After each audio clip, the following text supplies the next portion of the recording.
One day, the village chief was sitting and had brought in a criminal who was sentenced to death to be executed. The boy lowered his head, and the executioner prepared to swing the sword to chop off his head. But the sword couldn't penetrate the boy's neck. It broke because of its strength. The chief was shocked and said, "Take him to the cell quickly." While in the cell, a girl approached him and started talking to learn his story. She asked for his name and where he was from. The boy began to tell her. "My name is Gabimaru, and I come from a village called Iwagakure," he said. The girl, realizing he was one of the ninja, asked how his body was so strong. Then she asked, "Can you show me a part of your strength?" Gabimaru replied, "No." Soon after, the chief called for him again to execute him. They tied him to a post and gathered firewood around him to burn him alive. Everyone knows fire is harsh, so before burning him, the executioners tried to kill him with spears. But the spears broke, leaving them with no choice but to set him on fire. The fire raged fiercely, and the chief thought he was finally dead, happy with what he'd done. But suddenly, Gabimaru opened his eyes and emerged from the flames without a single burn. Everyone was shocked, and they took him back to the prison. The girl visited him again and asked, "Why do you keep resisting?" Gabimaru said, "I'm not resisting. I don't have any attachment to life. I'm just waiting for you to kill me." The girl then asked, "If you're waiting for death, how did they catch you?" Gabimaru began to tell his story. "When I was young, the village chief killed my parents in front of me. He took me from their corpses, and unlike most children, I wasn't afraid of blood. The chief raised me, teaching me how to kill without mercy." The girl listened, noticing how unemotional he was as he told his story. Soon after, the chief ordered him to be executed again. They tied him to a post, tied a bull to his legs, and lit a fire beneath the bull.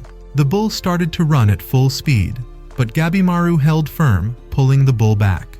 The chief was left screaming, not knowing how to kill this boy. The girl came to Gabimaru again and asked, "Why do you keep resisting? If you don't care about life, why didn't you let yourself die?"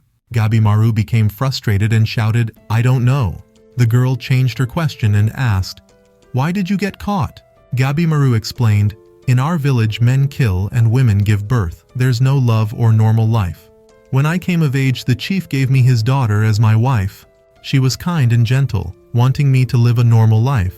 She even asked me to take off my shoes when entering the house.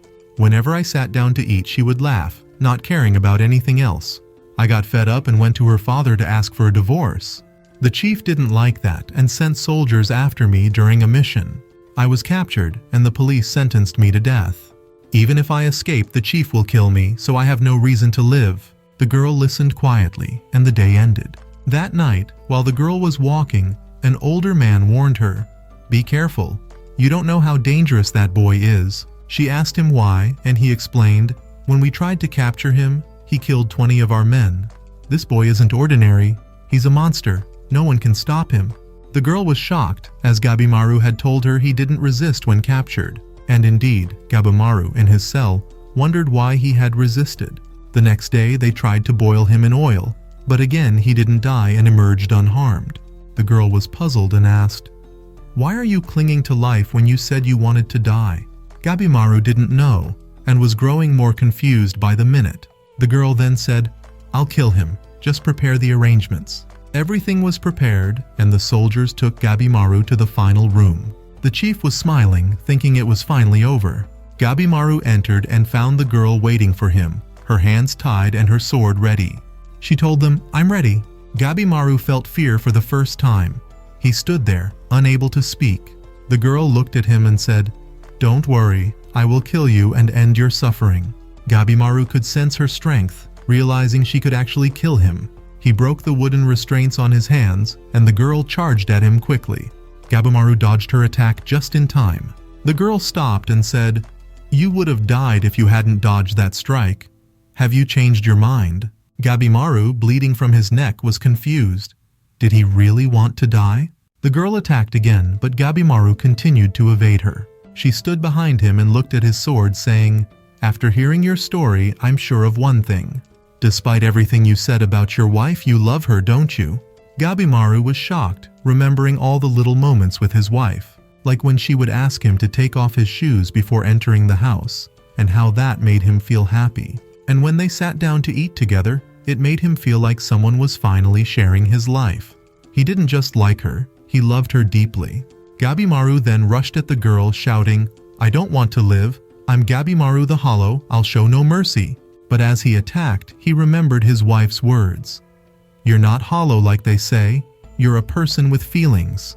Gabimaru stopped, looking at the girl, saying, "I've done terrible things. I feel like I'm just going to make you suffer with me." His wife hugged him in his mind and said, "I won't suffer. I love you." He remembered how the village chief had scarred her face, telling her to forget she was a woman and obey orders. But she had always treated him with kindness. "Stay with me," she had said gently, raising his head and kissing him. Gabimaru felt his face turn red, unsure of what to do. His wife laughed and said, "There's no such thing as a hollow man who reacts like this."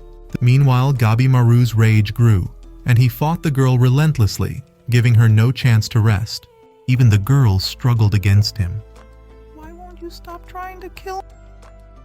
Gabimaru remembered bringing his wife trophies from the people he killed during his missions. She never got angry, instead she smiled and welcomed him warmly. But Gabimaru felt guilty, as if he was forcing her to live off stolen lives. He made a decision. He went to the village chief and said, "I'll stop killing. I want to live a normal life with your daughter." The chief was furious. He sent soldiers after Gabimaru, who was eventually captured by the police. At that moment, Gabimaru realized there was no escape from his fate. He resigned himself to being executed, but his love for his wife kept him fighting. Just as he was about to kill the girl, she handed him a letter. "What's this?" he asked. "It's an official pardon from the shogun," she replied. "You're free. Not only that, you'll be under our protection. Even your village chief won't be able to harm you or your wife ever again." Hope flickered in Gabimaru's heart for the first time in years. "Explain everything," he said.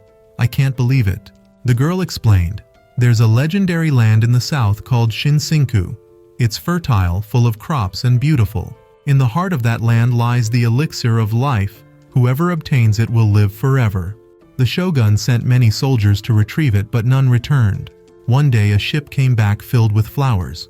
But when the soldiers examined them, they realized these weren't just flowers. They were the remains of their comrades transformed into plants. Seeing this, the shogun became certain the elixir existed on that island. He decided to send criminals sentenced to death. Whoever brings back the elixir will receive a full pardon. Hearing this, Gabimaru felt a spark of hope. "I might have a chance to see her again," he thought. The girl continued, "Since your capture, your wife has locked herself in her home, waiting for you to return.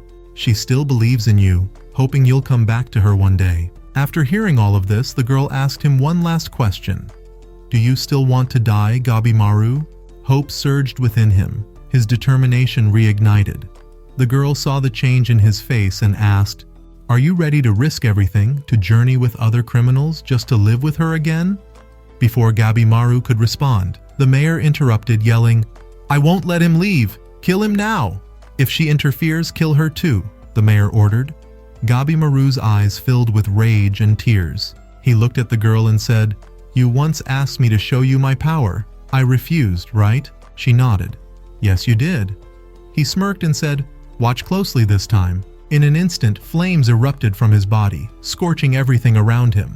Within seconds, the entire area was engulfed in fire, leaving no one standing against him. Even the mayor trembled in fear, realizing Gabimaru's unstoppable power. The girl smiled, impressed. "Now let's go find the elixir," she said eagerly.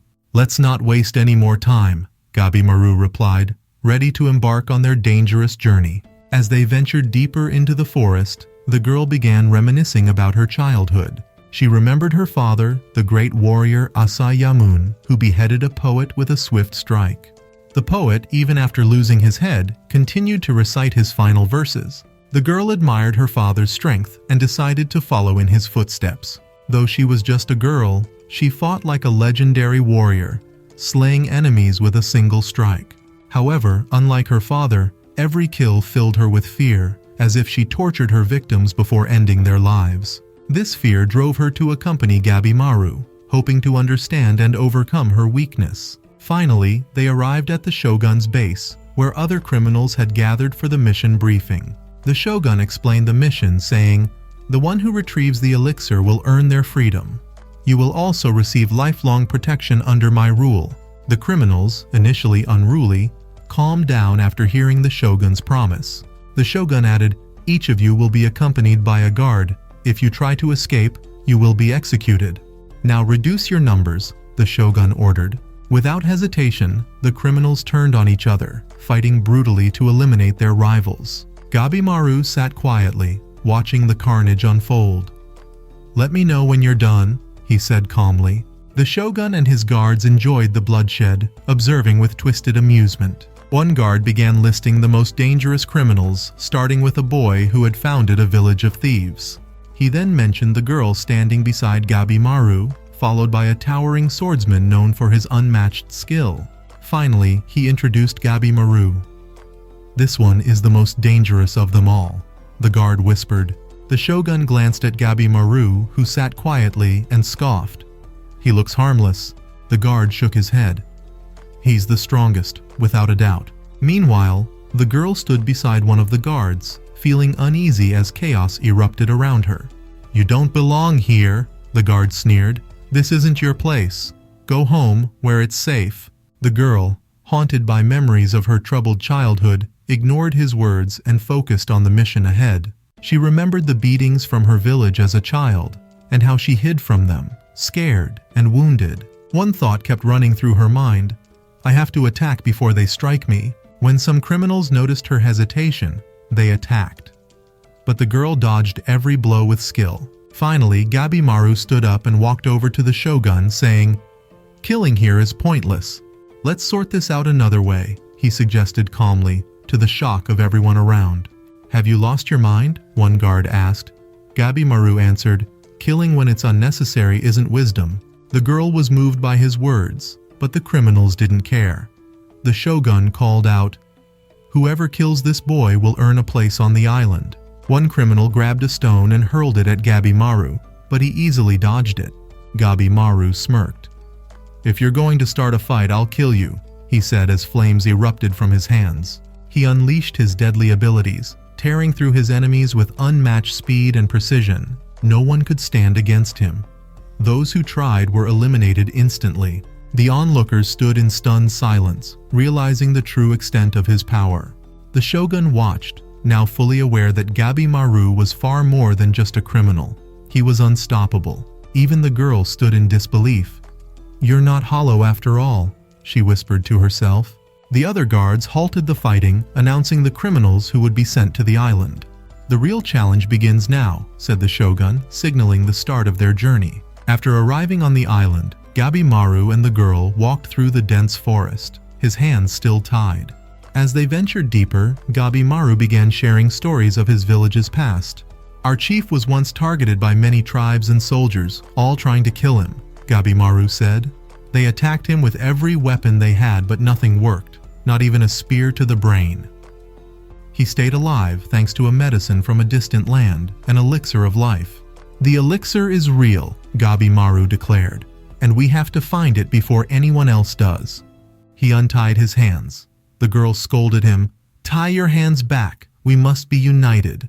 "Forget the small stuff," Gabimaru replied. "We need to work together or we'll both die." Angrily, the girl raised her sword to his neck. "You're still a criminal. Tie your hands," she ordered. Gabimaru shrugged and let her tie them, but as she did, another criminal appeared and attacked him. The girl gasped, thinking Gabimaru was done for, but he stood up, unscathed. "Don't worry," he said with a grin. "I'm fine and my hands are still free." The girl was puzzled. "Why didn't the guard keep you tied?" she wondered aloud. "It's simple," Gabimaru replied. "I'm here as a criminal, and they don't care if I stay tied or not." Suddenly, a criminal named Quinn stepped forward, drawing his weapons. "Prepare to die, Gabimaru." Gabimaru smiled, taking his battle stance. "Come at me," he said. The girl reminded him, "You still need to tie your hands." But before he could, Quinn struck him hard. Gabimaru blocked the blow, and the two clashed fiercely. Even with his hands tied, Gabimaru held his own. Quinn grinned. "You're strong, but not strong enough," he taunted. Gabimaru launched himself into the air, ready to strike back with all his might. Gabimaru leapt forward, striking with incredible force, overpowering Quinn. Even though Quinn had protective armor, Gabimaru's blow shattered it. Quinn fell to the ground, stunned, but Gabimaru didn't relent. He stood over him, ready to strike again. The girl watched, amazed by his strength, but also alarmed by his rage. Quinn gasped, "I underestimated you," before collapsing completely. At that moment, one of the guards approached and severed Quinn's head without hesitation. The guard took Quinn's head as proof of his kill, leaving Gabimaru and the girl stunned. "Are you done here?" the guard asked coldly. "You have no idea what awaits you on this island." Gabimaru clenched his fists. "I'll find the elixir and make it back to my wife no matter what." The guard smirked. "You'll need more than just strength for that," he continued. "The Shogun has sent an elite ninja clan to hunt for the elixir. They'll arrive in a few days. They're from the Ewok clan, and they won't let anyone stand in their way." Gabimaru remained silent, but his determination grew even stronger. The girl asked, "Are we really going to compete with them for the elixir?" Gabimaru nodded. "We have no choice. If we don't act fast, everything we've fought for will be for nothing." As the guard walked away, Gabimaru whispered to the girl, "Stick close, we'll need each other to survive this." The next day, the criminals gathered at the shore, ready to embark on the mission. The ship set sail, and the group knew that their journey would be filled with danger and uncertainty. The girl glanced at Gabimaru. "Are you really ready to do this?" she asked quietly. Gabimaru, eyes focused on the horizon, replied, "I have to, for her." As the ships approached the cursed island, the waters became eerily still. The air was thick with tension, as if the island itself was watching their every move. When they docked, strange creatures lurked in the shadows, their forms twisted and unnatural. The group disembarked cautiously, weapons drawn, ready for anything. Gabimaru whispered to the girl, "This place, it's not like anything I've ever seen." The creatures began to move, eyes glowing eerily as they stalked the group. Gabimaru tightened his grip on his weapon. "Stay close. This is just the beginning." As they moved deeper into the island, the strange creatures began closing in on them. One of the beasts lunged at a criminal, tearing him apart in seconds. The others panicked, scattering into the dense forest, but Gabimaru remained calm. "We need to stay together," he whispered. "Running will only get us killed faster." The girl stood beside him, her sword ready. "I'm with you," she said firmly. Suddenly, a large insect-like creature bit into a man's arm, transforming it into a tree branch. Everyone watched in horror as the man's body slowly turned into a tree. "This isn't just an island, it's a death trap," the girl whispered, her voice trembling. Gabimaru clenched his fists. "We have no choice. We move forward or we die here." The creatures pursued them relentlessly, and the group had no option but to fight their way through. Gabimaru unleashed his flames, burning everything in his path, while the girl fought beside him. Despite the danger, the two of them moved with precision, their teamwork unmatched. Finally, they reached the heart of the island, where a mysterious temple stood hidden among the trees. "This must be where the elixir is," Gabimaru whispered, his heart pounding with anticipation. The girl nodded. "We made it this far. Now let's finish what we started." With determination in their eyes, they stepped into the temple, ready to face whatever awaited them inside. Unbeknownst to them, the Ewok ninja clan had already arrived, waiting in the shadows.